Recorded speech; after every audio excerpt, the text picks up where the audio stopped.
العالم في صدمة حيث استولى مجموعة من الإرهابيين على مناطق واسعة من سوريا والعراق.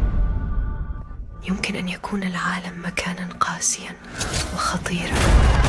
تذكر، حتى إذا كنت خائفاً كن قوياً. والدتك الحنونة فاطمة.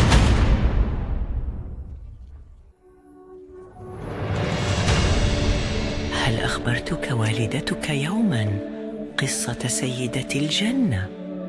لقد كانت مميزة جداً، ابنة النبي محمد.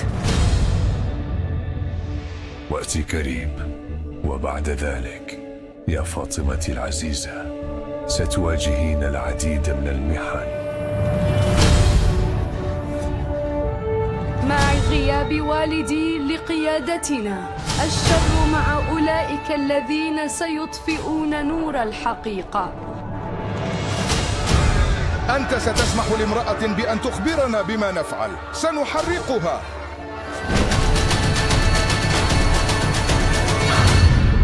الله سيحكم عليكم جميعا.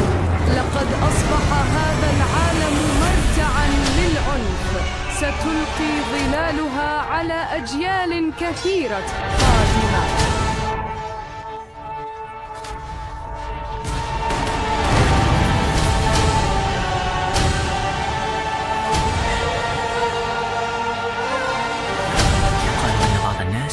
لديهم إيمان كبير لدرجة أنهم يعطون القوة لكل من حولهم.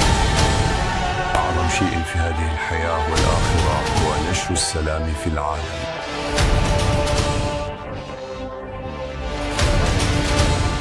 ألهمت طيبة السيدة فاطمة الناس للوقوف مهما كانت التضحيات.